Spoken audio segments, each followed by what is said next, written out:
record.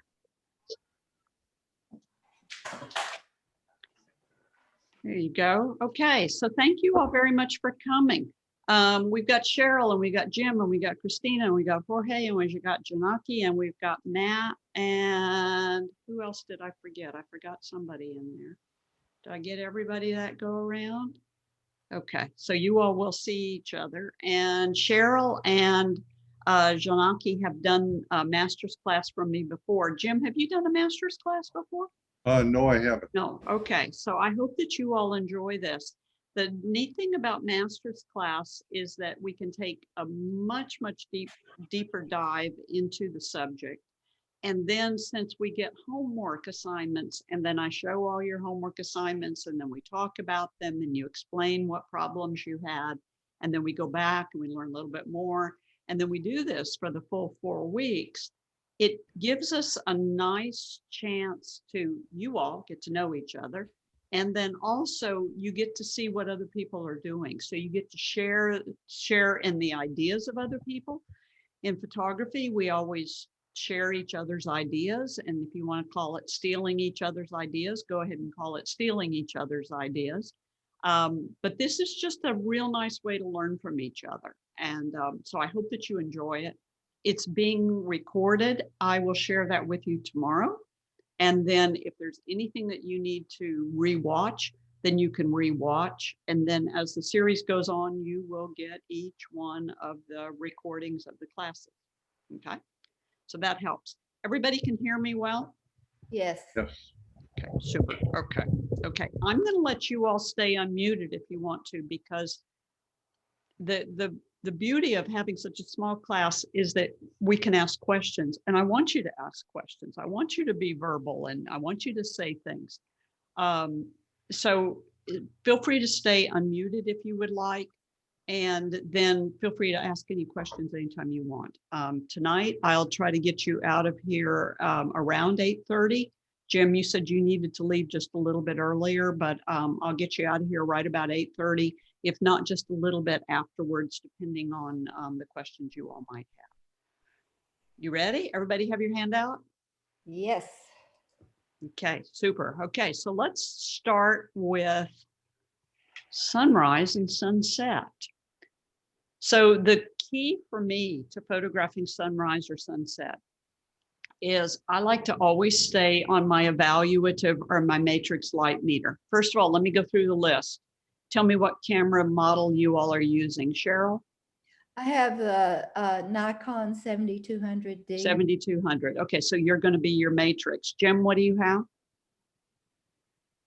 5D Mark IV. 5D. So you're a evaluative light meter, Canon. Christina?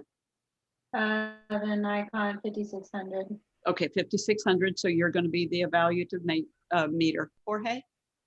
I have a Canon T7i. T7i. Okay. Yeah. Okay. So you're an evaluative light meter also. Janaki? I have a Nikon 7200. Okay, so you're an evaluative, a matrix light meter. Matt? The EOS R. Okay, so you've got the R in your system. Okay, R5 or R6 or just the R? Just the R. Just the R. Okay, so that's nice because this makes this just a simple Nikon and Canon class, which makes it a whole lot easier as well. So when I photograph sunsets, I like to point my camera at the scene, and I like to be in either your evaluative light meter if you're a Canon, or I like to be, if you're a Nikon, in your matrix light meter. Your matrix or your evaluative light meter reads the light in multiple places throughout the frame and then averages it. So instead of just reading light in one little area of the frame, we are going to read the light in this way in the evaluative or matrix all throughout the frame. All of you all are working with pretty recent cameras. And so that means that your evaluative or matrix light meter, depending on the high level of your camera and the most recent manufacturer of your camera, your evaluative light meter can be reading up to 64 different areas of the frame. And so instead of the way that it started out in 2002, 2003 with the evaluative and the matrix light meter, the cameras back then were reading 5 segments of the frame. left corner, right corner, left lower corner, right lower corner, and the center. And now the light meters are reading the light throughout the frame. And some of you all even have light meters that are reading so precisely that they know that certain areas of the frame are dark and certain areas of the frame are light. So that's why I recommend that if you're going to do it, when you're going to do the sunrise or sunset, that you set your camera to the evaluative or the matrix light meter. And then you balance your light meter, of course, dial in your f-stop and dial in your shutter speeds, put the scale right in the middle, and then underexpose by 1. Most of the time, if you shoot your light meter underexposed by 1, you're going to get nearly a perfect sunrise or a sunset. You're going to get rich colors and you're going to get a black silhouette, which is what we're looking for on sunrise or sunset. Also, with your sunrise and sunset, when you are framing up the scene, do not include a lot of foreground.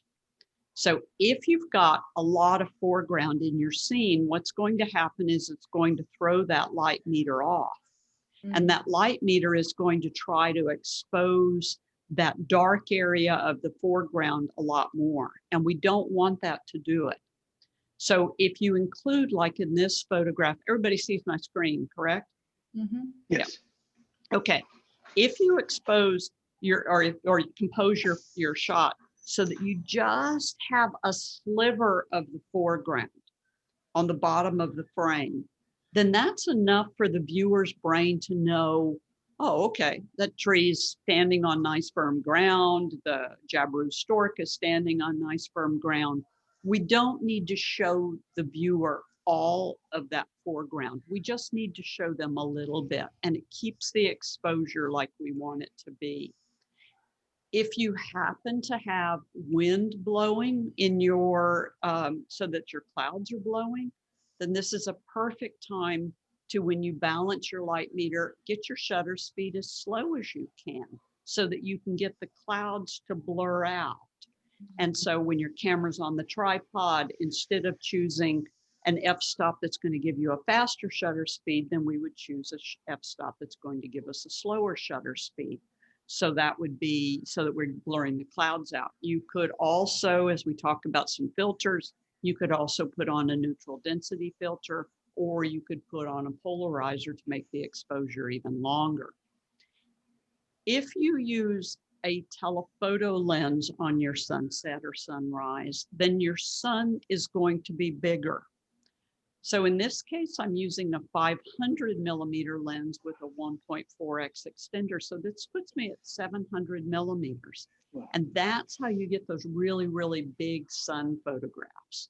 So in the event that you want that sun to be big, then make sure that you're using a really big telephoto. The bigger your telephoto can get, then the bigger your sun is going to be in your photograph. And as with this, the windmills, you want your silhouettes to be clean. You want the viewer to know what you're silhouetting.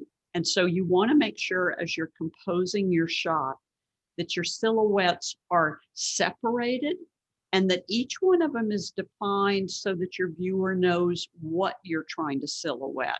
You don't want a bush obscuring something, or you don't want a barn obscuring the horse or something like that. You want your silhouettes to all be nice and clean, and you want your silhouettes to be pure. When you do want to include more foreground, as in this shot of the Ngorongoro crater, then the sky is good. So I'm going to include more of my sky in the photograph. I've kind of got a rule in photography. If the sky is really good, then include more of the sky. If the sky is not very good, then include more of the foreground. So in this case, we've got a really good sky going on. When I photographed this, I wanted to keep all that haze and dust down inside the crater in the photograph as well. So I included the horizon kind of midway through the photograph. This whole area up on the top of the photograph where I'm showing my cursor is going to blink at you on your highlight indicator. So when you look at your picture on the back of your camera and you pull up your histogram, then in this type of a photograph, the area around the sun is going to blink at you. If it blinks a lot, like you all can see my cursor, can't you? You can see me Yes. moving my cursor around? Okay. Mhm. If you get the whole upper portion of this photograph blinking at you on your highlight indicator, then you're going to need to underexpose by 2. But if only the area around the sun blinks at you on your highlight indicator, don't worry about it. The yellow spectrum is still there. So we're still going to see yellow and not pure white. So then this is an underexposed by 1 as opposed to an underexposed by 2. This foreground area down here, we don't want it to be pure black on the back of your camera. So when you're checking your exposure on the back of your camera, I don't want all that foreground to be completely underexposed. So this type of shot is going to be a delicate balance. It's a 1 shot underexposed, or maybe a 1.5 shots underexposed. But probably if we ended up going 2 stops underexposed, then I'm not going to be able to pull the foreground out later on in my shadow slide. Everybody is familiar with either Lightroom or Adobe Camera Raw Photoshop? Yes. Yeah? Yes. Yeah. Kathy, can I Yes. ask a question? Okay, Sure. so you're saying on this kind of picture where you have, say, half of the picture is foreground, that's the kind you don't want all blacked out. But Correct. because it looked like the windmills might have been blacked out. Oh yeah, the windmills were black. Exactly. Exactly. But on this type of a shot, I'm going to use my shadow slider later on in Lightroom or Adobe Camera Raw. And I'm going to pull out that foreground detail with my shadow slider. Okay. So I don't want everything to be totally black down there. I want there to still be some detail on the back of the camera. But remember that that shadow slider is going to allow us to bring out that detail down in the foreground, because we still want to bring out that kind of smoky haze that's down in there. Also, you'll notice in this photograph that we have what are called crepuscular rays. These are those downward rays. Some people call these God rays, but they're officially called crepuscular rays. In your crepuscular rays, when you see those with your eyes, their chances are they're not going to be this powerful with your eye. Oh. Don't worry about that, because we can take these photographs with these crepuscular rays and we can bring out the crepuscular rays with your Nik software. So if you use Nik, or I'm not sure whether Topaz will do it, but I know definitely Nik will do it. But in your Nik color effects, there's a filter there called detail extractor. And that detail extractor allows me to move the slider after I've already processed my picture in Lightroom or Adobe Camera Raw. I can move my slider, and those crepuscular rays coming out of those clouds are just going to get more intense and more intense and more intense. Kathy, I want to be sure, I apologize for interrupted. The Nik software was color effects? Color effects, exactly. Okay, thank you. Yeah, it's down on the bottom there, Jim, so that you can see it. Oh. Yeah. Failed that test. And it's called detail extractor. It's the filter called detail extractor. So now when I'm doing a sunrise or a sunset and I see those crepuscular rays with my eyes, but they maybe don't come out the way I want them to on the back of my camera, I'm not too worried about it, because I'm going to be able to pull those out later on in Nik and make them much more defined. So it's one where in the field, let's get the exposure right, and then we don't have to worry so much whether we've got those crepuscular rays coming down or not. Very good. Okay. Same thing here with crepuscular rays. In this case, I'm seeing them up. You'll see them sometimes going up and sometimes going down.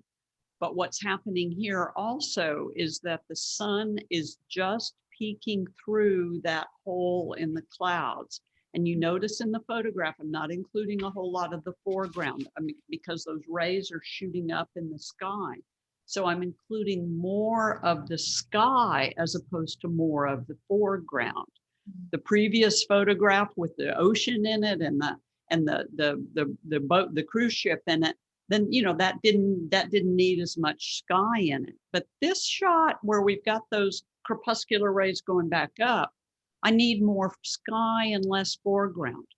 But notice also that the sun is peeking through those clouds.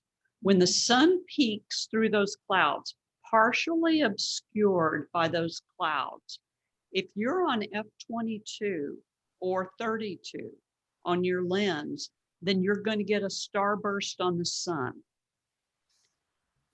So where we don't need a lot of depth of field. So in this shot, I don't need 22 or 32. That would be an f-stop that I just don't need. But I do need it to give me the starburst on the sun. So as I'm watching that sun go down and go through those clouds, I'm just waiting for when that sun barely peeks through those clouds, gets partially obscured by those clouds. And when it does, I make sure my meter is balanced on f/22. So I'm using aperture priority, and I've just rotated all the way down to f/22. And then that changes my shutter speed, of course. That's what aperture priority does. And then I make sure that I've got my -1 dialed in. So my light meter is balancing on my -1, but it's balancing at an f/22 so that I can get that starburst coming through. Have you all worked on a starburst before? Yes. Yes. No. So on all of it, we use aperture priority. I missed a little bit of. I'm almost always on aperture priority. Yeah. Okay. On my sunsets, I'm on aperture priority. And it's just because of my ease in being able to change things. If suddenly, let's use Jim's frigate bird, magnificent frigate bird, which is really a cool bird if you've never seen it before. It's really, really big. Down in Mexico, they call it the devil bird. Oh, So if I've got a magnificent frigate bird that flies through my sunset, I want to be able to stop that. So I need a fast shutter speed all of a sudden. Or if my clouds are blowing in the wind, I need a slow shutter speed. So for me, aperture priority is just the fast way to shoot because I can watch the shutter speed as well as the f-stop and bouncing the light meter. okay. And then if that foreground is really, really good and that foreground has got a lot of potential, then yes, we are going to want to make sure we've got some detail in that foreground. So if you look at this shot, you see I've got a starburst on my sun. So that tells you what f-stop am I using? 22 or 30. 22 or 32, exactly. So I'm using a 22 or a 32. The sun has just peeked over the horizon. So the sun is partially obscured. That's going to give me a good way to make sure that sun forms a real nice starburst, nice clean starburst. So that sun has just peeked over the horizon. And when I'm doing my exposure, I don't want to be underexposed by 2 because I know by my design of my photograph, I'm pre-designing my photograph. I know that I'm going to bring out those sunflowers. And so when I'm looking at the picture on the back of my camera with my underexposure by 1, I want to make sure that I can still see some of my foreground. If I did that underexposure by 2, I wouldn't be able to bring those sunflowers out later on. So by just underexposing by 1, concentrating on getting that starburst, then this gives me enough working room in my photograph that I can use my shadow slider, because remember the shadow slider only works on shadows. Shadow slider, I can use that later on in Lightroom or Photoshop, Adobe Camera Raw, and now I can pull out my foreground. And then if I need to, later on also, I can take my graduated filter in Lightroom or Photoshop, Adobe Camera Raw, and I can pull it down over this top area of the photograph and then underexpose that top area of the photograph. So by knowing what I can do later on in software, I can pre-design my photograph just a little bit better and make sure that I've got all the bones of my photograph so I can do what I want. Kathy, Yes. but the flowers are so sharp. It looks like You focused on the flowers. We're going to talk later on about hyperfocal distance, but with this lens, I'm using my 15 to 65. That would be your 16 to 35 for anybody else. I know that all I need to do is focus 10 feet in. And when I focus 10 feet in, everything to the front, notice the front flower is in focus. Everything to the front flower is in focus, and everything to infinity is in focus. Okay. So we'll talk about hyperfocal distance in some other lessons, but this is just something that you learn. Okay. Yeah. Kathy, how low were you when you took that picture? I'm on the ground. You're on the ground. Okay. Yeah, I'm on the ground. I am in the field and I am on the ground. Okay. Yes. Thank you. And then once again, I'm focused about 10 feet out, right there.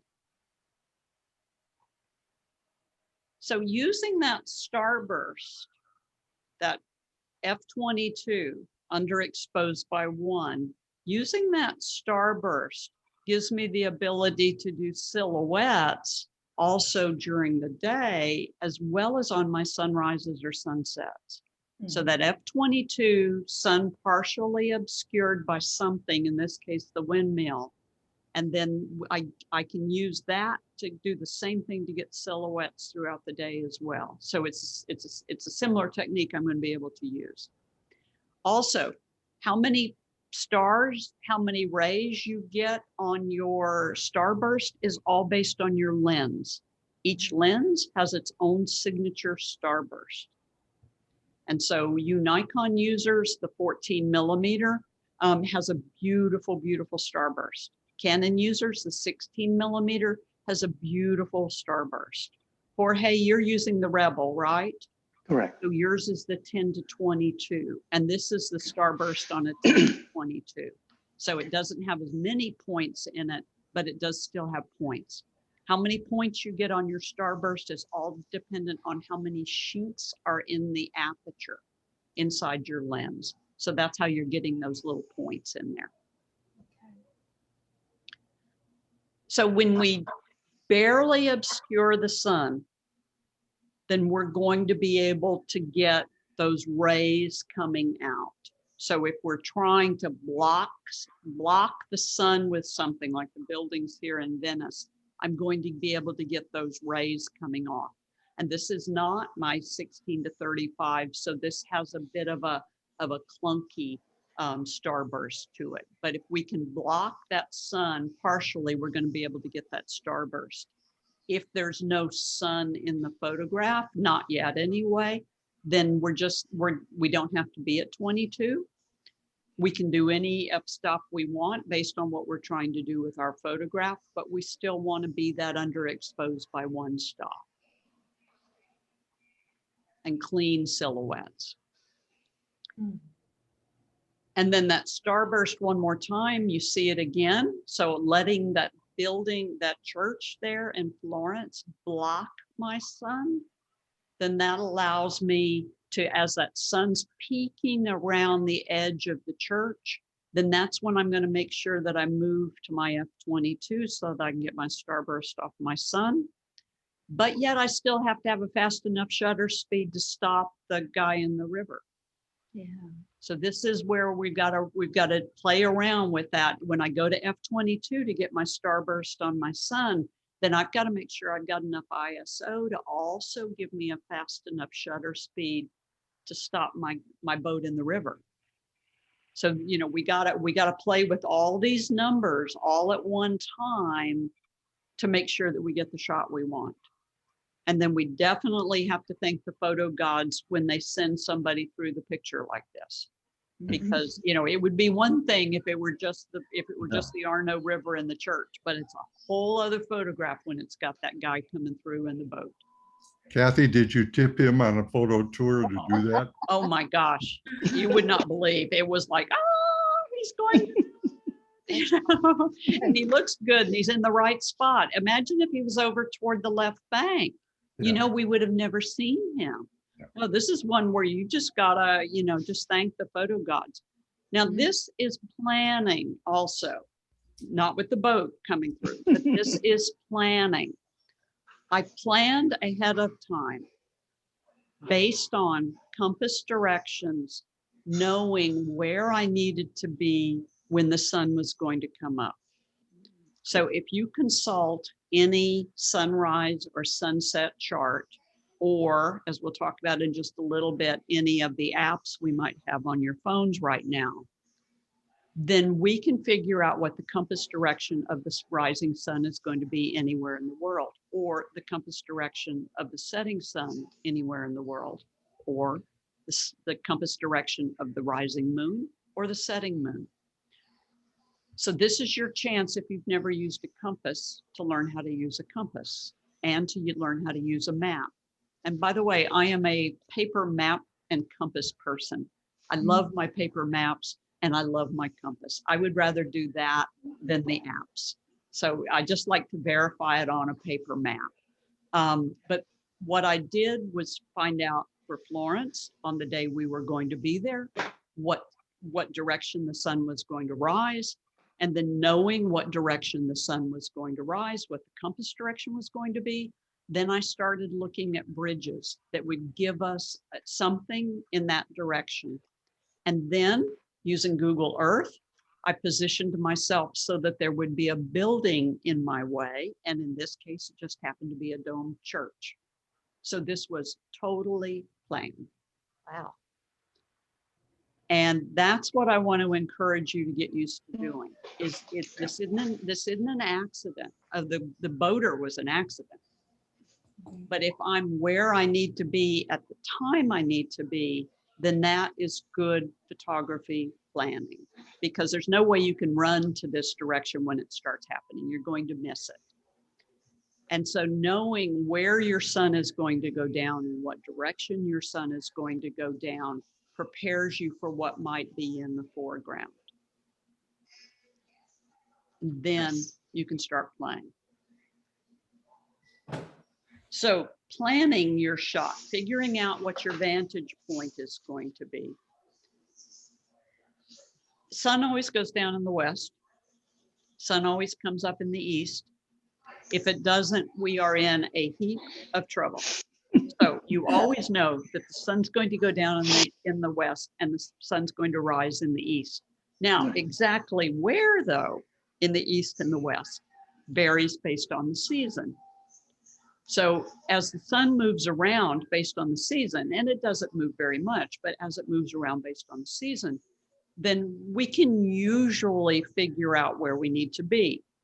But if you happen to be traveling and you just go to Google Images, good old Mr. Google, and you ask for Florence, Italy sunsets, and then you go under image so that you look at the photographs on the web of sunset in Florence, Italy, it's not going to take you long to figure out where everybody goes to stand in Florence, Italy to get their sunset shot. So this holds true for anywhere you might be. So if you're going to Asheville, North Carolina, or you're going to the Glacier National Park, or you're going wherever you're going, if you just simply go on the web and look to see where other photographers have done their sunset shots, then you're going to pretty much be able to figure out where the vantage point is. So, you know, here we've got these landmarks in Florence. You figure out where the Arno River is and where the landmark of City Hall is. And then it doesn't take much. It doesn't take anything more than a basic tourist map to suddenly to point it in the western direction and figure out where you need to go stand. And it turns out there's a big, huge plaza right up on top of Michelangelo's Hill where everybody goes to watch the sunset. So if you figure out in advance where your vantage point is going to be, and you kind of know that that's, you know, a traditional photography point for doing the sunset, then that gives you a better idea of where you need to be for your sunrise or your sunset photograph. And then you can figure out a little bit more how to make things look more like you want it. Questions?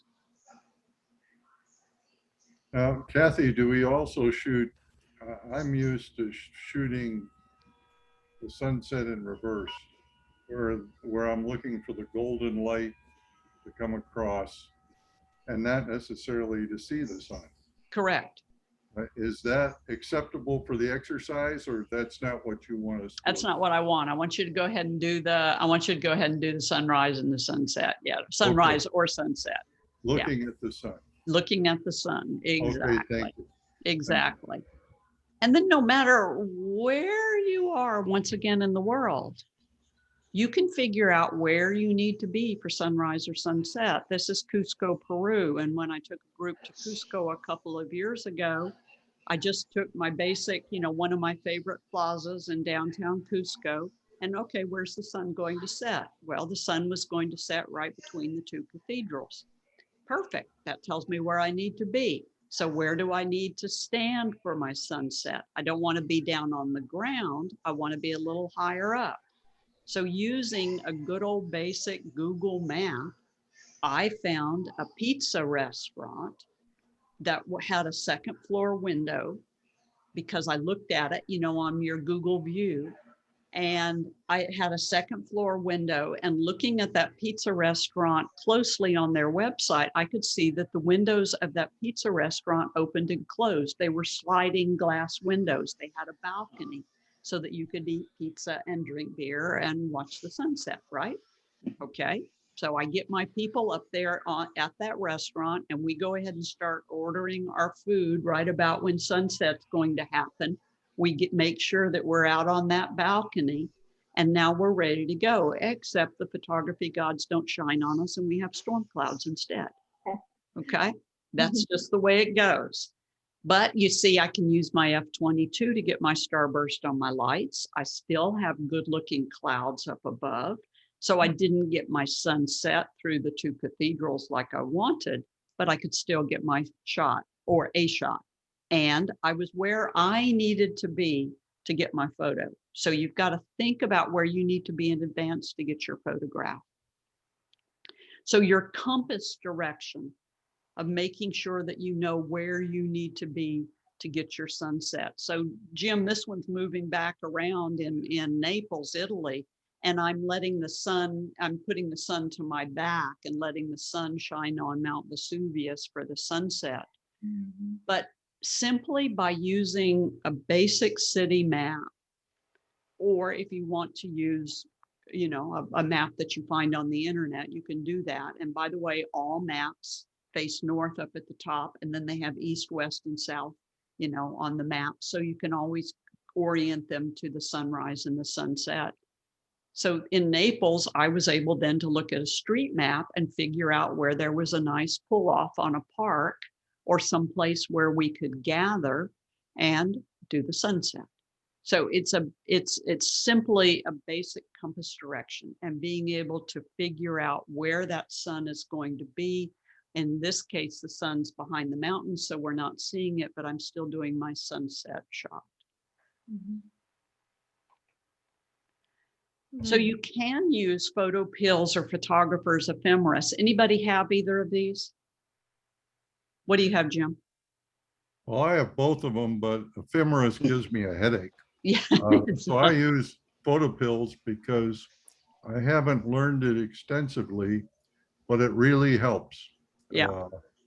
And like tonight I went out and I did the AR to find out where the sun was going to set. And you can do stuff like that even if you don't understand all the software.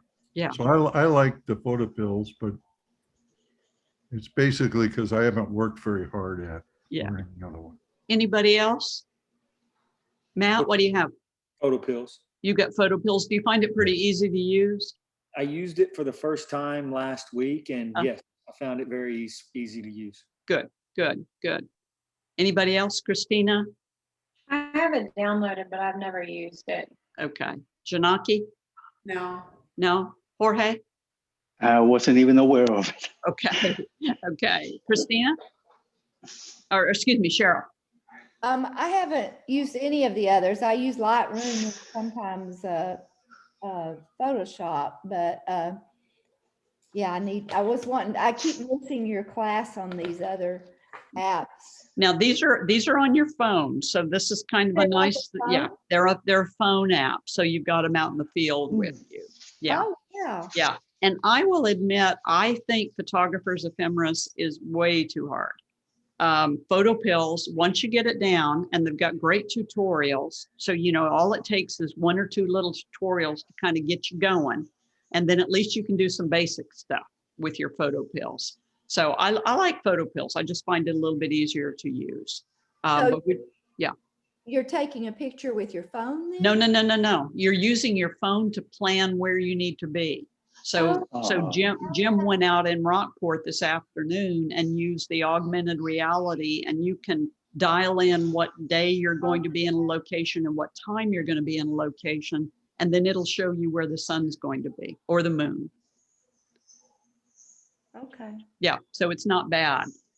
So keep in mind as you're doing sunrise and sunset, just where you are, because it might sometimes be that if you've got it in your mind where west is or east is, whatever you're doing, sunrise or sunset. And I'm going to assume, by the way, some of you all are morning people and some of you all are afternoon people. I happen to be an afternoon person. I love morning, but I'm not real keen on it, on getting up anyway. Once I'm up, I'm okay. But this is a photograph out of my bathroom window in Spain. Wow. So it was just being aware that I may not be where I want to be, or I may not be in a position where we're going to have a great sunset. But then, because I happened to be up in my room and noticing that the sunlight was coming in from the west, I thought, well, what the heck's out there? And I opened my bathroom window and stood on the toilet and looked outside, and I had this beautiful church there. So that told me that was going to be where my sunset location was out my bathroom window. Wow. So just be aware of where that sun is. Okay, questions on sunrise or sunset? I have another question. Sorry, Sure. I asked too much. You were saying Nikon's 14mm lens, is that a fixed lens? No, I forget what it goes to. It goes to 14 to 28 or something like So it that. starts at 14. Yes, starts at 14. Yeah, Okay. it's their premier lens for this beautiful multi-pointed star. Okay. Yeah, very, very nice lens. So twilight comes after the sun goes down. So the sun goes down. And when the sun officially goes to, I'm on page 2, 6 degrees below the horizon, we officially hit civilian twilight. Civilian twilight in our latitude, and it's so nice that all of us are in the same latitude. Civilian twilight in our latitude lasts for 35 minutes. And then once that 35 minutes is over with, we go into what's called nautical twilight. And this is where the sun is 12 degrees below the horizon. And at nautical twilight, this is when we first start seeing stars. The very first stars become apparent. And nautical twilight is the best time to photograph. It lasts in our latitude for 35 minutes. And then we get astronomical twilight, which is where the sun is now 18 degrees below the horizon. And astronomical twilight ends when the sky is completely dark. And that lasts for 35 minutes also in our latitude. And this is roughly, because obviously we've got season changes and all that stuff. But for us in this latitude, civilian twilight lasts 35 minutes. And then when that ends, we go into nautical twilight, and then we go into astronomical twilight. And then it goes completely dark after that. So we get 35 minutes, 35 minutes, and 35 minutes before we get into solid darkness. The middle 35 minutes, the nautical twilight, is what photographers call the blue hour. And I hate that term because that means that somebody up north who has an hour of twilight at night named it the blue hour. It's not the blue hour, it's the blue 35 minutes for us in Texas. So we have got 35 minutes to be right where we need to be to get the absolute best twilight photos. And what happens at twilight, when we're in nautical twilight, that's the middle one. What happens in nautical twilight is this is when the sky and man-made lights are the same brightness. So they're all, when we balance our light meter, we can balance it plain at 0. We don't have to do any underexposures or any overexposures. And the sky and the man-made lights are in harmony. This is when we want to be in position and ready to shoot, because this is the time, this is the magic time. And for us, it's magic 35 minutes. Now, let's put this in perspective. On the equator, twilight might last a minute, and then it's dark. Wow. Jorge, you've been on the equator, right? Yeah. 4 degrees above the equator. Yes, I know. Yeah. Where were you, Jorge? Ecuador? Colombia. Colombia. No, Okay. Colombia. Okay. Yeah. So when So it's only 4 degrees, which is not a big difference. it's nothing. No. So for me in Costa Rica, when I go to Ecuador, there's no twilight. So it's sun goes down. For me in Costa Rica, sun goes down at 5:30 and it's dark. Mhm. It's just like sun goes down, that's it, boom, dark. You got sunset and that's about it. So same thing that Jorge with you in Colombia. So Mhm. if we're close to the equator, we don't have a twilight. There is no blue hour. And on top of that, on the reverse of that, if you go up to Ireland in June, so if we were up in Ireland where I was a couple of years ago in June, Okay. then twilight lasts all night long. So the blue hour happens all night long. We get about an hour after sunset before it gets really, really good. And then from there on, twilight lasts all night long. Hmm. So depending on your latitude, depends on how long your twilight is going to last. Once again, you can find that on photo pills if you want to, or if you like this on a pencil and paper chart, I do time and date, and it's a little chart, it's a little website, and you plug in where you are, what day you're going to be there, and you ask for the sunrise, sunset, and it gives you a little chart, and it also tells you nautical twilight, astronomical twilight, and civilian twilight, and it tells you when each begins and when each ends. So it's called time and date.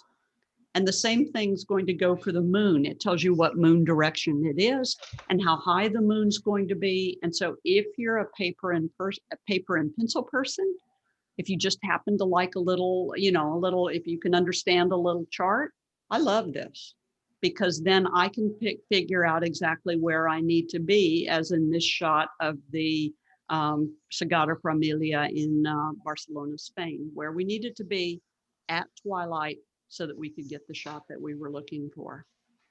So once we get into twilight, once the sun goes down, then once again, I like to have my camera and aperture priority for twilight. A tripod at this point is a must. And if you don't own a tripod that you love, I use the Me Photo Globetrotter Classic Carbon Fiber. Cost $119, comes in 5 different accent colors. It weighs 3 pounds and it folds up to a 1.5 foot. So it's a robust, sturdy tripod, comes with a ball head plate, comes with everything you need. And then on top of that, it doesn't cost that much, about $319. You can buy this at Best Buy, by the way, or order it from Best Buy. And it comes in silver, gold, titanium, it's black, but with the accent colors. And then it comes in red, green, blue, purple, yellow, pink one time. So you got to have a good tripod. So this Me Photo Globetrotter is a really, really good tripod. Kathy, can I take off the head that's on there and put something else? No, can I remove the head on the Globetrotter tripod and put on my own head that I like? You probably could, but you're going to like this head just as well. It's just a regular ball head, Jim, and it's the finest I mean, I don't use my Arca Swiss that cost me, what, $600? I just bought one of those. Yeah, I know. I don't use it anymore because the ball head on the Me Photo is just as good. Yeah. Okay, thank you. Yeah, Thank you. yeah, and it's littler and it's sturdier, so we don't need it anymore. No, my big old $1,000 tripod and ball head, I'm not using anymore. I'm using my $319 Globetrotter because it does everything I need it to do. Optional, once the sun goes down, flash, and then this programmable cable release. So some of you all have this because I know you all been on some workshops or some trips with me, but this is the Vello, VELLO, Shutter Boss 2 wired. Do not buy the wireless. Once again, on a workshop over last weekend, 2 women insisted on bringing the wireless and they couldn't do star trails because they couldn't get it to work. I tell you, the Vello Shutter Boss 2 wireless doesn't work. So buy the Vello Shutter Boss 2 wired. We're going to use this for star trails. And this costs $50. Make sure you buy it for your camera. I apologize for interrupting, but That's okay. That's what you're here I for. just want to give a helpful hint. I have a Vello Shutter Bus 2 wired for my little Sony 6500, and I bought the one for the 5D Mark IV with the 3-pin connection, and it was loose. So I was out in the field and it didn't work. Yeah. And I don't know what to say about that, but so I bought the really overpriced Canon one. Yeah, and the Canon one will get loose too because it's the same connector. So that's why I always recommend you stay with your camera for at least 2 or 3 shots to make sure it's working. But we're going to talk about that much later. But yeah, that's a good thing to know, Jim, because it's true. You got to make sure that this is connected to your camera. Okay. So you buy this for your camera. So Jorge, you would buy this for the Rebel. So you buy this for your camera, and Matt, you would buy it for the R. So you want to make sure you're buying this for your camera. This is the modern day shutter release. It just happens to be programmable, and we're going to use it for all kinds of stuff as time goes on. Kathy, I have a Vello, but I don't know if it's a number 2 one or not. It's the 2. Yeah. It is? Yeah. I do have it. Okay. Yeah. So you're set. Yes. Okay. So yes, go ahead. I'm sorry. You mentioned about the photo pills. Yeah. My other hobby is astronomy. So I use an app that kind of tells me the direction where the sun, stars, planets will be. Yes. That gives me a direction, a 365-degree direction where the sun, where the east and west will be, basically. Yes. Would that be okay to use, or the photo pill will be better? No, you're fine. And if you already know how to use that, then continue using that. Okay, perfect. Yes, okay. Yes, you're good. You're good. So with our twilight, when we get that little bit of a blue rim with the pink above it, this is called the belt of Venus. The pink is called the belt of Venus, Venus, the goddess. So that little bit of blue at the beginning of twilight is the shadow of the earth, and the tiny bit of pink above that shadow of the earth is the last of the sun rays before we go into twilight, and that's called the belt of Venus.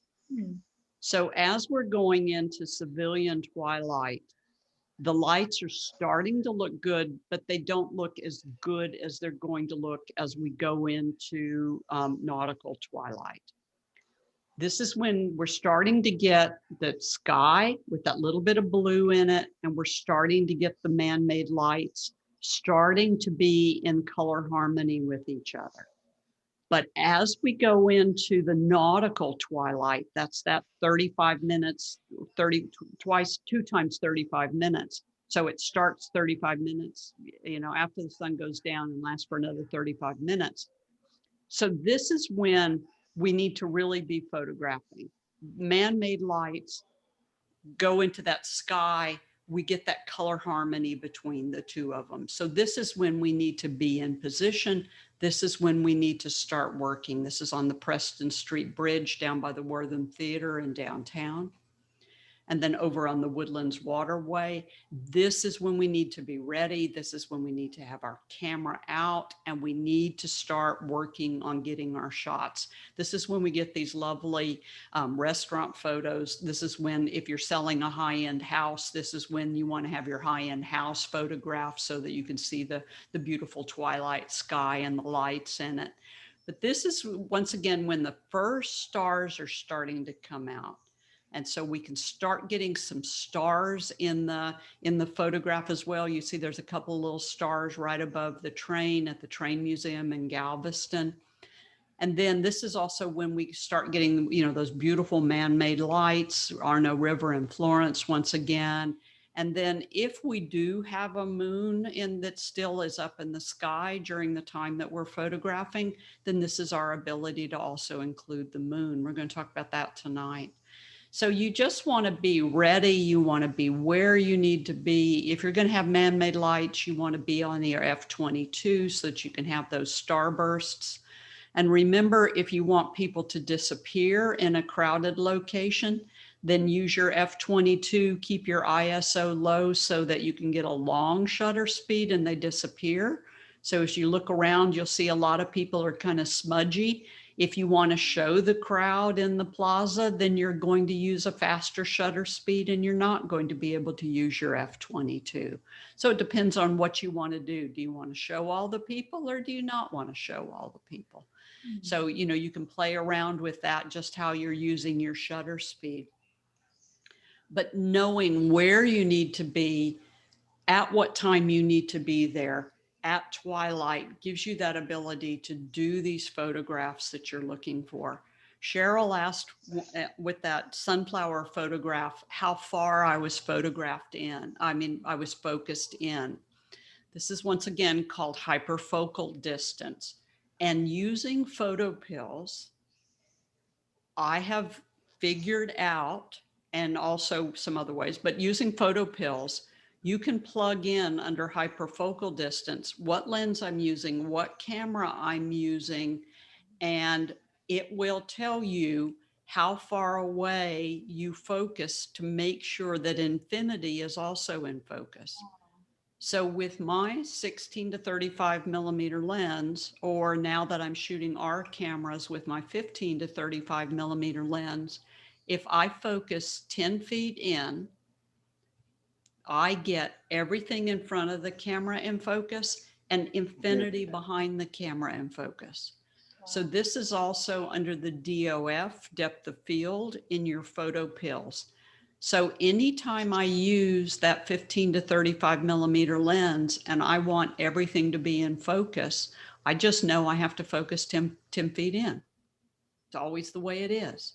So anytime I'm doing a street scene or a landscape or a field scene or whatever, I just focus 10 feet in. So it's called the DOF feature on your photo pills. And you just plug in the lens you're using, the camera you're using, and you plug in infinity, and then it'll tell you how far you need to focus in. So once you learn how to do that, it just makes it nice because it's that way every single time. This is physics. It doesn't change. You know, it's science. It doesn't change. And so that's what makes it really, really nice. So once again, twilight, using frames to frame that twilight. This is the starburst on the 16 to 35. Once again, using that, knowing what the twilight time is going to be and how much time we've got, positioning ourselves where we need to be, wherever we want to be. That gives us that beautiful harmony between the man-made lights and the skylights, or the heaven lights. And so same thing here, just knowing where we need to be, what time we need to be there. It gets us what we're looking for. And then this was another one of those Google map things where with the Alcazar in Sevilla, Spain, I figured out where we needed to be to get the bell tower of the cathedral. Well, I also noticed that there was a whole bunch there were some really large wooden doors. So when we happened to be standing there, I just pushed on the doors and lo and behold, the doors opened, and this happens to be the workman's entrance in the morning. Oh, Yeah. cool. So we just had to dodge workmen every once in a while. But I knew where to be through simply knowing compass direction, where we needed to, where we wanted to be, and what I wanted to put in the foreground of my twilight shot. So it's planning, figuring out where you need to be, what your vantage point is going to be, and then what I'm going to be, and knowing that my man-made lights, downtown Charlotte, knowing that my man-made lights and my skylight are going to come in harmony with each other. So it's just a simple matter of planning. That's all it is. And no matter where you are, it's going to do the same thing. And remember, water blurs at 1/8 of a second. Those of you that took basic photography know that. So water blurs at 1/8 of a second. So if there happens to be a fountain in the scene that I want to blur the water, camera's on tripod, and now my shutter needs to be slower than 1/8 of a second. So I know my twilight, I know my shutter, what my shutter needs to be. So just in the event that there is any sort of water in your scene, knowing where we want to blur that water, 1/8 of a second or slower blurs the water. So just, we kind of combine lots of little things that we want to do. We've got to pull all that photo knowledge together. But shutter speed does matter.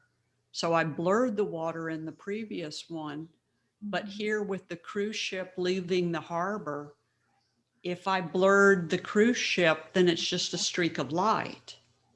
So I had to have a shutter speed that was fast enough to stop the cruise ship out in the ocean. Otherwise, I would just end up with a streak of light. And so we got to pull it all together. We got to use all of our thought processes and all of our little photo skills. So in this case, I made sure that I was at least a 60th of a second, if not a 1/25th of a second, because the ship wasn't going real fast, but still it was moving. So I made my shutter speed anywhere between a 60th and a 1/25th. Same thing holds true if we've got a moon coming up in the scene, because if the moon is coming up, the moon is also not really moving fast. It's the Earth moving fast. And so if we don't have a shutter speed of at least a 60th of a second, 1/60th of a second, 1/60, then the moon's going to blur on us. And so if you want to make sure that your moon is a nice round circle, even in this case, it's not a full moon, then make sure that you've got at least a 60th of a second shutter speed. Now you see I've got starbursts here. So this tells you I'm at f/22. So I had to raise my ISO to get myself to at least a 60th of a second so I could make sure that my moon didn't blur on me. And then keep that in mind too, if you're doing something like the aurora, and especially if you're projected to have aurora at sunset, that aurora, once twilight comes, can be very dramatic as well. So you got to pull it all together. And then notice too that my stars are pinpoints.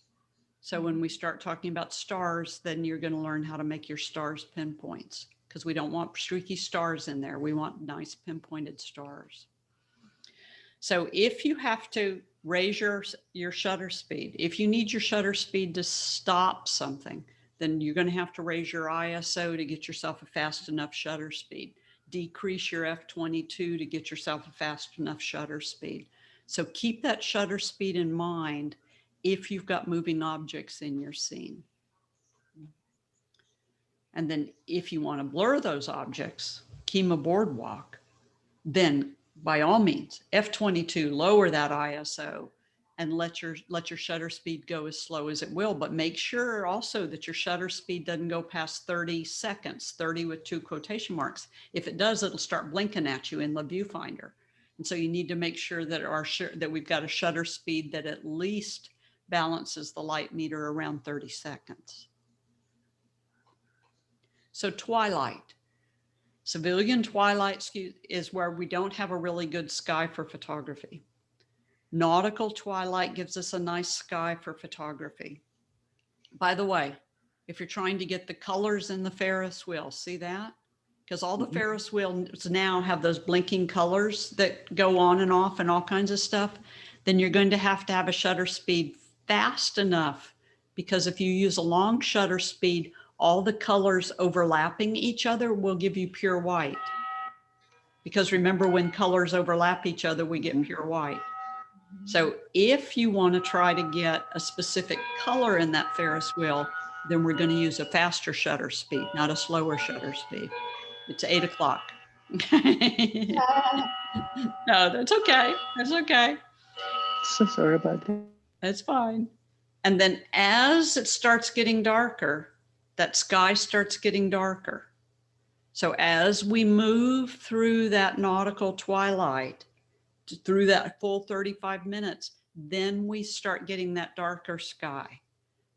And then as we move into astronomical twilight and we get all the way, then we get a totally dark sky. So it all depends on where you, what you're trying to photograph. But if you're trying to get that twilight sky, then we've got to make sure we're in between those 35-minute time frames, because then it goes dark.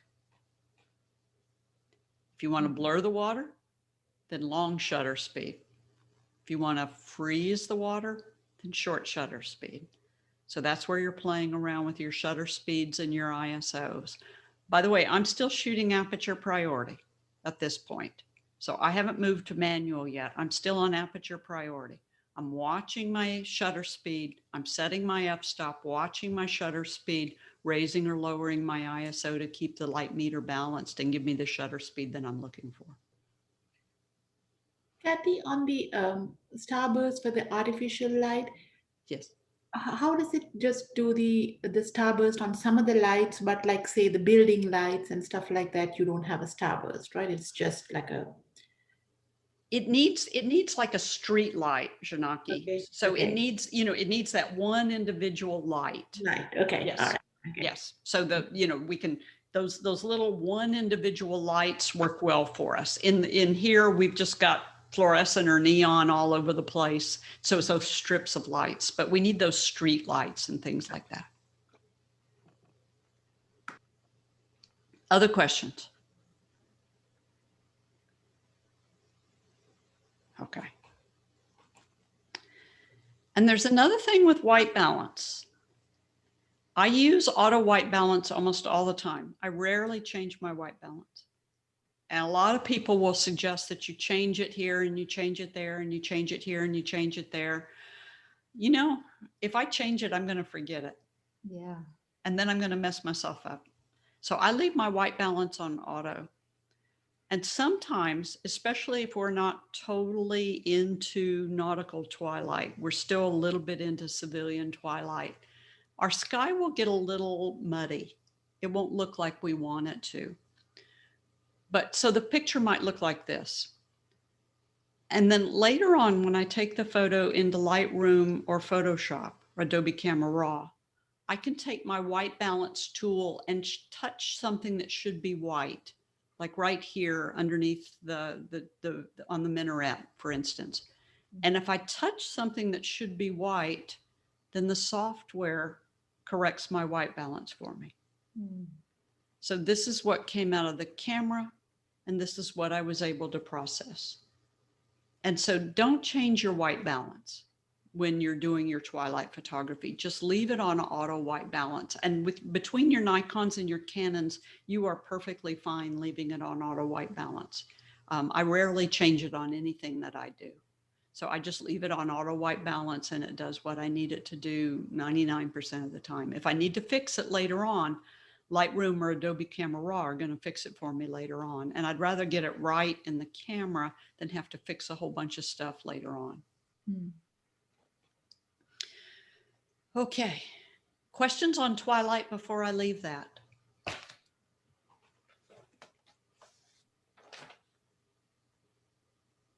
Good.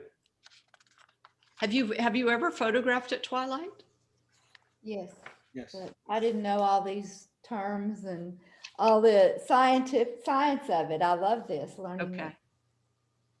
Matt, you photographed at twilight? Yes, ma'am. Yes. Yeah. It came out okay? Uh, had some success and I've had some failures. Okay, that's good. That's good. That's good. We're trying for more uniform success. You know. All this is so- Anybody else? Jorge, Janaki, Christina, have y'all done Twilight? Not twilight, darker skies, but not twilight. Okay. I've done Twilight and Same it's as been success and not success. yeah. Janaki? Same thing, yeah. I've done Twilight, but like Matt and them, I mean, just some come out really nice, some don't, but it's That's good. That's good because, that's where we're trying to get it to work every time. You're in position, you're at the right spot, you've got your camera, it better work. And that's what we're trying for is let's make sure it works every single time instead of a haphazard, I don't know why it worked here, but it didn't work there. Let's make sure it works. And it's now you know the science of it and why it does what it does. Okay. And all that stuff, by the way, is ISO 100, ISO 200, maybe ISO 400 if you need a fast enough shutter speed. These are all low ISO pictures, so we don't have a lot of noise in these pictures. All of what pictures? Because you were talking about changing the ISO. The Twilight pictures, yeah. Okay, so for Twilight, you just do 200 on the Nikon. Well, whatever, you start out at 200, and then if you're trying to stop, some movement, then you would raise your ISO, but you're going to go from 200 to 400 to maybe 800, but we're not talking very, very high ISOs at Twilight. I got you. Okay. Yeah. Kathy, Yes, Matt. would there ever be a scenario that you envision or you could see that you would bracket at sunset or sunrise? No, just Nope. stick to that under -1. Yep. Okay. Yep. And then you're using the R. Right. So you see it right through the viewfinder. Right. Right. So for those of you all, when you move to mirrorless, you see this through the viewfinder. So if you underexpose by 1, you're going to see your silhouette. Mhm. And then you take your picture and you look at it on the back of the camera just to make sure if that area around the sun is too big, then underexposed by 2. And that holds true for everybody, except on the mirrorless, we at least get to see it. So no, the era of bracketing for the sake of bracketing was really important for film, but it's not important now with digital. Yeah. And that doesn't mean that I start out, I start out many times balanced light meter, and then I need to underexpose by 1, or I need to underexpose by 2, checking histogram and that type thing. So it doesn't mean I don't sometimes have to take 3 shots to get the right exposure. Right. Right. Yeah. But I'm not doing any bracketing. Not doing bracket. You're just manually checking through it. Yep. That's right. That's right. Too easy now. And then, Wait. okay, the Yeah. last question. Yes. Would you do not the stacking? You just stick with your hyperfocal distance charts Yes. versus stacking? Yes. Yes. Yes. Unless we were doing grand landscapes. Okay. But that would be the only time. And so for anything I've showed you so far, I don't think I would do any stacking. Gotcha. Not yet anyway. Okay. Yeah. Some of your desert scenes maybe, but so far for everything I've showed you, street scenes and that type of stuff, I don't think we need to do any stacking. Gotcha. Yeah, so far. Okay. We have a full moon on Thursday night. So I am including the moon lesson now because you've got a full moon coming up on Thursday night. So I need to show you how to photograph the moon and how to photograph the full moon. Your assignment for homework is going to be Twilight, but I want you to be aware that how to photograph the moon because we do have the moon coming up. So you're kind of working on 2 assignments this week. Simply because I couldn't start class last week. And so I had to start class this week. And so y'all got 2 assignments. But that doesn't mean that, you've got one that has to be done on a certain night. Everything else can be done on another night. So let's talk about moon and how you photograph the moon. So flipping over your full moon photography. So full moon in our latitude comes up roughly an hour after the sun sets. So on full moon night, which is the 24th, which is Thursday, Mhm. the sun goes down in the west, and an hour later, the moon comes up in the east. So the sun goes down in one direction, and an hour later, the moon comes up. So if you're going to photograph the full moon on the night of full moon, Thursday the 24th, then what you're going to get is a moon in a black sky. So when you photograph that moon, that full moon on full moon night, it is in a black sky. Since it's in a black sky, you're going to have to move your light meter to spot meter. Nikon's. Canon, it's your partial meter. So on the back of your camera, you're going to push the button for your metering system, and you're going to change to partial if you're a Canon and spot if you're a Nikon. Because what we need what we need the camera to do is only read the light in this spot. If we left the camera on evaluative or matrix light meter, the camera would be reading all of the light in the black sky, and it would try to properly expose the black sky plus the moon. So to photograph the full moon, we need to be on spot meter. Canon calls it partial, Nikon calls it spot. So we need to be metering on the moon. And go back to your elementary school lessons, the moon is reflected sunlight, right? So the moon is lit up by the sun. So when you put your camera on, there's a little circle that you'll get in your viewfinder, by the way. When you put that circle on the moon and start dialing in your f-stop and dialing in your shutter speed, you're going to find out that you've got a pretty fast shutter speed because that's sunlight.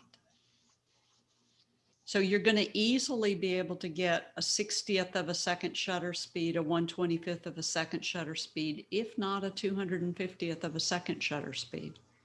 So camera's going to be on a tripod, and you're going to focus on the edge of the moon, by the way, when we're finished. But at first, you're going to take your meter reading on the moon. The moon's moving fast. You might need to move the camera around ever so slightly to refocus on the moon.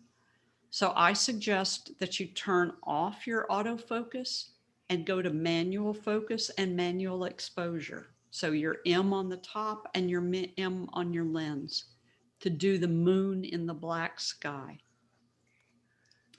So you're going to, first of all, put your center of the camera on the moon. And then you are going to dial in your f-stop and dial in your shutter speed. By the way, there is no depth of field because you're focused on the moon. Yeah. So this is your 2.8 or your f4. So there's no f22 going on here. You're focused on infinity. And so when you focus on that moon, then you can be your wide open aperture, 3.5, 2.8, whatever you happen to be. So you've got your wide open aperture, and then you're going to be able to get that shutter speed easily at 60th of a second, 1/25th of a second, or 2/50th of a second. So And we won't be using any filters, correct? no, you're not going to use any filters. No, you're not going to use any filters for this. No, nothing's necessary. No. Okay, and so I was writing, you're saying that we use manual focus, not Yes. auto. Okay. Yeah. Now you can autofocus, but you might want to go ahead and turn that off, once you get focused. But yeah, you can use your autofocus if you want to. It's not hard to focus on the moon. Why I say turn off your focus, or at least be in the manual exposure when you first dial in your exposure, is that if you focus on the edge of the moon you're going to get a tighter moon. Oh, If you focus right on the center of the moon, the camera doesn't focus as tight. So I like to get my exposure first, cameras on the tripod, and then I like to move my one individual focus point over to the side and then focus on the side to get a real nice focus on the side of the moon. Is that because it's looking for that contrast? Mhm. Mhm. Exactly. okay, Exactly. so I'm trying to understand. So you're getting your meter set using the aperture, but then you change to manual and keep it at that? No, I'm using the manual mode, and I Manual know that I can get my wide open aperture. So I just set it on 3.5 or 2.8 or 4, whatever my lens is. And Okay, then just follow up with your shutter speed to balance your light meter. I got you. You just want to kind of make sure that we don't have too much of that darkness around. So you just want this to be in the middle of the frame. And Canon users, you all will actually see the circle. So I think it works for Nikon too, but you'll actually see the circle in there. So you just kind of get that circle on the moon, dial in your f-stop and dial in your shutter speed. Gotcha. Then you might need to move the camera ever so slightly to get yourself focused on the edge of the moon so you can get a tighter focus. Gotcha. And then use your cable release that I told you about, your shutter release, and click that shutter, or use your timer and make sure you're locked down on your tripod, and then you're going to find yourself with an absolutely beautiful moon. Okay. Now, the more magnification you use, the bigger your moon is. This is 700 millimeters. So this is a 500 millimeter lens with a 1.4x extender. So this is 700 millimeters. So the more millimeters you can round up, the bigger your moon is going to be. So, And the faster it moves in your lens. pardon? And the faster it moves on your lens. Yes, Because exactly. Exactly. You know that from your telescope, don't you? So the faster it moves, exactly. Okay, so Kathy, I mean, the Yes. biggest I have is my 70 to 300. Mm-hmm. So to make it look big where you can really see things, I usually have to crop it, and it Yes. gets real clear like that. Is that okay for the? That's okay. That's all you have. It's all you got. Yeah, Okay. It's fine. That's all you have. Okay. So it's perfectly fine. So that's the night of full moon. That's on Thursday. And Thursday, on the 24th, yeah, Thursday in our area, the moon is going to come up at 9:48. So that's when it hits the horizon. By the time it comes above our tree line, because all of us have trees, by the time it comes above our tree line, then that's easily another half hour later, unless you can find yourself a clear view of the horizon. So it's dark when it comes up because our sunset right now is 5:25, or excuse me, our sunset is 8:25. 8:25. And so you notice that our moon comes up at 9:48, which is nearly an hour later. And so, we've got after 35, our twilight's over with. So our moon on Thursday night is going to come up at 9:48 in the evening. So by the time it gets above the trees, it's going to easily 10 o'clock for us. So the sky's black for us.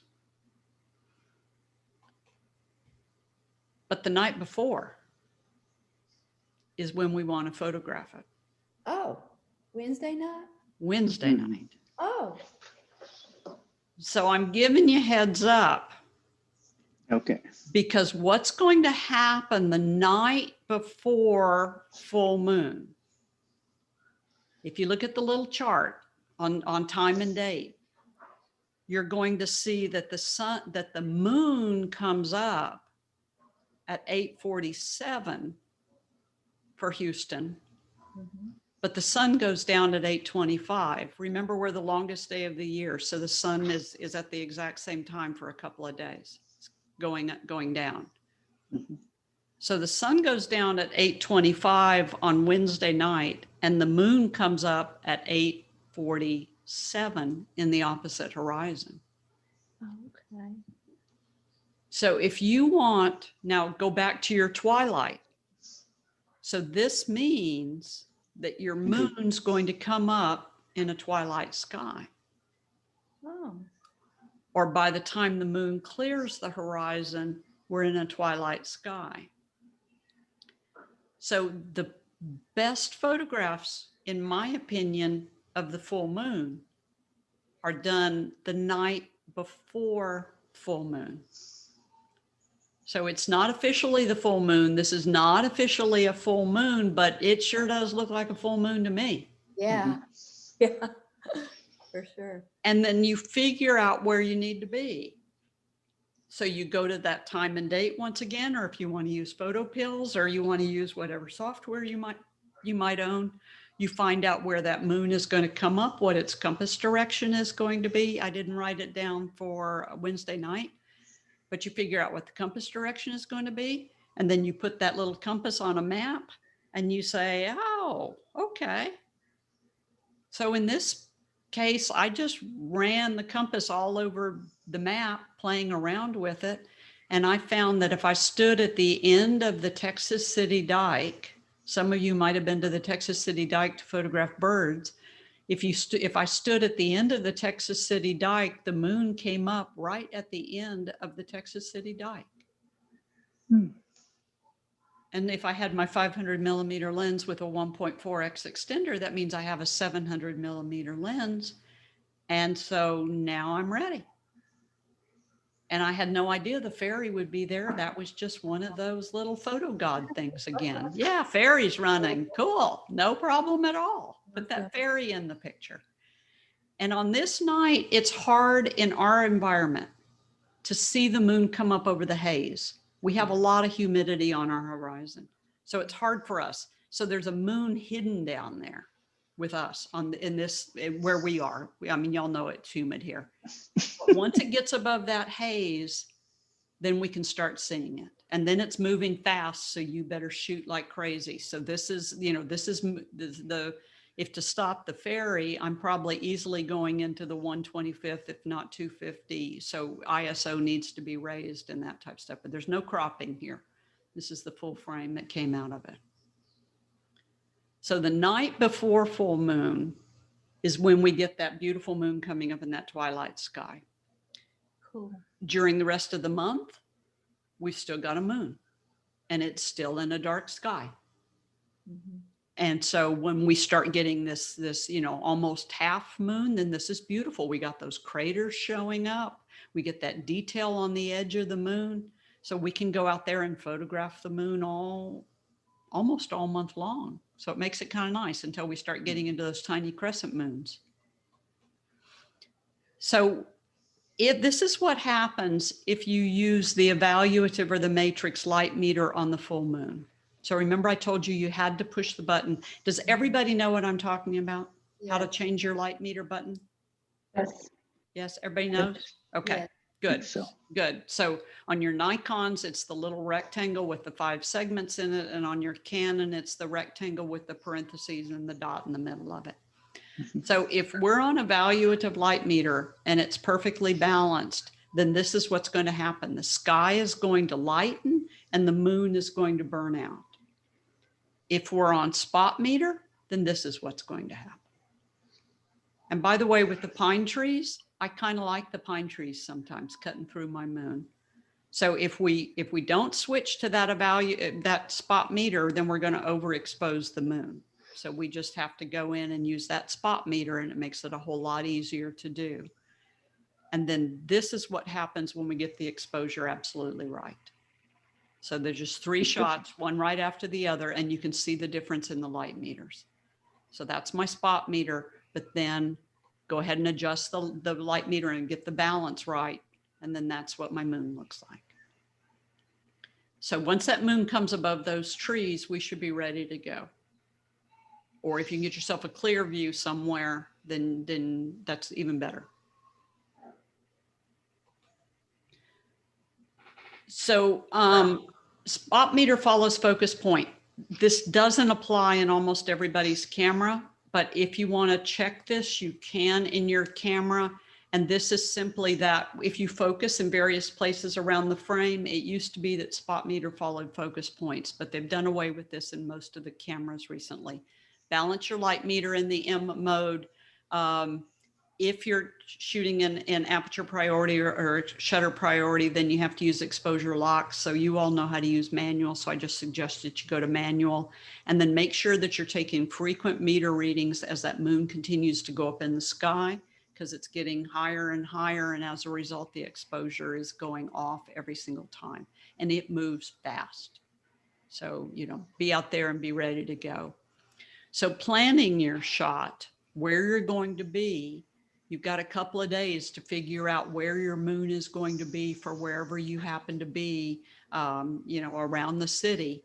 Plan where you're going to be. So this is a moon rise that I planned over Sevilla, Spain. Once again, just using compass directions where the moon was going to come up. And then I started looking for a bridge that would be able to post us, you know, face us in the right direction. Plan where your shot is going to be. So you look at the little chart on time and date, figure out when we've got the sun going down at roughly the same time that the moon comes up. And then that's when you know when you need to be out there and you need to be ready to shoot. On photo pills, by the way, we've got that same thing going on photo pills. And so it just tells us when our sunset is right here, and then when our full moon is going to be there. So this date just happens to be, we had a full moon at 2:13 in the afternoon, which doesn't do us any good. And yeah, so just, you know, figure out what your elevation's going to be, where you're going to be, so you can use photo pills if you want to as well. And it tells you right here, when you plug that date in for near where I live, then it tells you what the full moon rising time is going to be. So you can use photo pills if you want to as well. Photo pills also will let you do something like this. So I had an assignment from Texas Highways to photograph the marsh somewhere along the Texas coast at moonrise. So I had to figure out where I needed to be the night before full moon, because I didn't want to do it on moon night, full moon night, because it'd be black. So I had to figure out where I needed to be on that night to stand to get my moonrise. And so then I used a location that I knew about and figured out exactly where I needed to stand in the marsh to get my moonrise shot. So you can use photo pills for that also.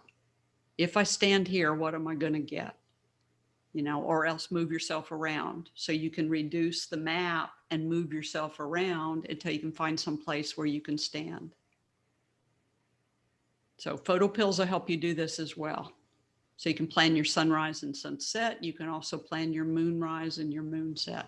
Remember, the same thing happens in the morning for you morning people. I'm just an afternoon, evening person. So same thing happens for you morning people. So moon goes down, moon comes up. So this is the shot that I ended up taking for Texas Highways. So the marsh with the moon coming up. And this is done with a 24 millimeter lens. Nikon, Canon, you all both have those. Jorge, this would be your 15 millimeter lens on your Rebel, so that the moon was sizable.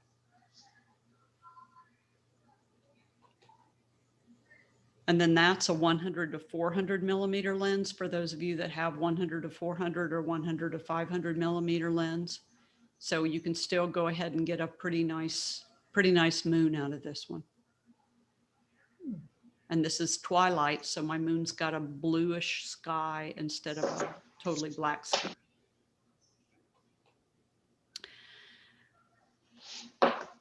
If you're going to include your moon in city scenes, this is 24 to 105 as well, but it's hard to spot meter on something that's small. So those of you that don't have a lot of millimeters of lens, Cheryl, you were saying you only had your 300 millimeter.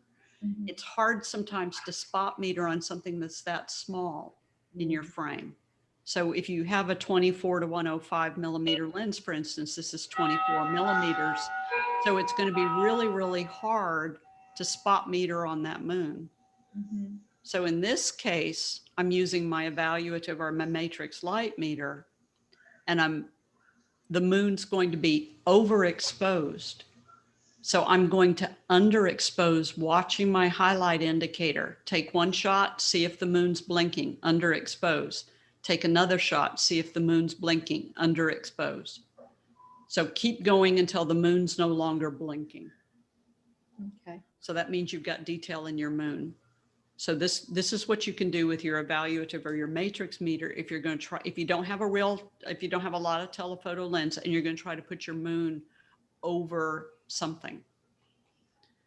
So this is 24 to 105 millimeter lens doing exactly the same thing, just making sure, and this isn't even a whole full moon, Mhm. but it's just making sure that that moon's not overexposed. We still have some detail in the moon. And this is a 300 millimeter lens. So Cheryl, you've got your 70 to 300. So this is about as big as you're going to be able to get your moon Okay. with the 300 millimeter lens.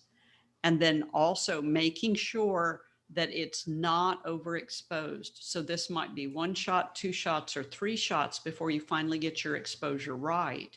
And then from there on, you can just continue to shoot. Once the moon, by the way, gets high in the sky, you're not going to be able to balance your light meter. You won't be able to balance the exposure anymore. You only have a little bit of time while it's down near the horizon. So you got to shoot pretty fast. So that twilight sky is a little tricky, but you got to shoot really fast. But if you don't have a lot of millimeters in your lens, then just, use your evaluative light meter and then start underexposed by 1. And then maybe you need to go underexposed by 2 to keep the moon from blinking at you. Check your highlight indicator. Everybody knows your highlight indicator? Yes. Yeah. Okay, good. In that last scene or pic, Kathy, you were still focusing on the moon like you explained in the first segment? Yep. So I'm still trying to focus on the edge of the moon so that I make sure that I've got some good contrast in there. Okay. Even Yeah. though you had some more foreground and some Yeah. other things. Yeah. Yeah, exactly. So I'm focused on that moon because I want that moon to be in focus. Right. And sometimes you come upon a situation where you don't have a full moon, like maybe you have a crescent moon, but you'd still like to have the moon in the photograph. In this case, in Venice, I've got twilight sky, but the moon's behind those clouds. So it looks like it's a full moon, but it's really not a full moon. Mm-hmm. So, sometimes just putting the moon in the picture is worth it anyway. So just make it look like a full moon.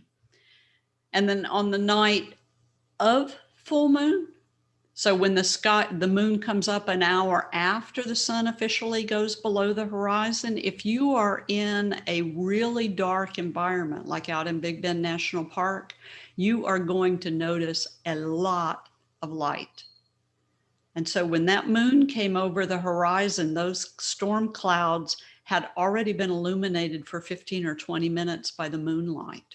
So I knew there was going to be something pretty cool once that moon came over the horizon, and then got ready to do and then shot it. So if you're in a dark sky area when the moon officially comes up, it's very, very bright because sun's gone down for an hour, and so it's a super, super bright sky. And then once that moon gets a little higher in the sky, then you might need to just go ahead and let it blur out. Don't let it blur out too much because then it becomes a long oblong shape. But in this case, with these two people on the overlook in El Paso, Texas, the moon was too high for me to include the moon and them in the photograph. But the young man, when they walked up, he was holding his cell phone in his hand, and I noticed that it was illuminating his face. And so I asked him if they would stand still and please keep that cell phone lit up on his face. And that's what lit up his face. Cool. This was the view. I grew up in El Paso, and my granddad's house was near here. And this was the view when I was a kid, sitting on the back porch with the adults talking into the evening. This is the view looking off into Juarez. that I used to Nice. have when I was a kid. So it was good to go back and photograph it, you know, because it mesmerized me when I was a child. Still pretty cool. Yeah. That's awesome. That moon is going to light up a lot. So when we start talking about star trails, the moon is illuminating the mountains. The moon is illuminating the mountains. Wow. The moon is illuminating the Serengeti plain. Wow. The moon is illuminating the acacia trees. So when we start talking about star trails, we're going to come back to that moon, because that moon will also illuminate your foreground for you. So it comes very, very handy. And if you happen to be someplace, but we don't have, you know, a moonrise or a moon set, the moon might still be up in the sky. So if you want to put the moon in a specific spot, then figure out what we're going to have to do to get that moon in that particular spot. So sometimes that moon can also be in a neat place in your photographs. So use that moon. Same thing, except we just have to make sure we underexpose if we're using our evaluative or our matrix light meter, so that our moon doesn't overexpose, and then focus on that. In this case, I can just focus on the statue, not on the moon. So use that moon to your advantage, because it can turn out to be an interesting object in your photographs. Okay. So what you all are going to photograph, your assignment for next week, next Monday night, I want you to photograph the sunrise or the sunset. If you're a morning person, go ahead and do sunrise. If you're an evening person, go ahead and do sunset. I'd like you to photograph a recognizable silhouette. So figure out where some nice statue or some nice building or whatever. So get yourself some sort of recognizable silhouette. You have an entire week to do this. So this gives you a chance to scope out some silhouetted object somewhere and figure out where the sun's going to set or rise accordingly, and photograph a silhouette, nice, clean, good silhouette. And then I'd like you to photograph a scene with the man-made lights at twilight. So this might be a bridge at twilight, a shopping district at twilight, a cityscape at twilight. Watch out for really, really bright things like a shopping center or a stadium. These are going to be almost too bright for us. And so just, you know, a man-made nice twilight. And you know now the civil twilight, so you know how to get your, nautical twilight, so you know how to get yourself in position. So work on your twilight, your sunrise and your sunset and your silhouette, but definitely be out there on Wednesday night and Thursday night to do your moon. And then you can present those the following week. Questions on your homework?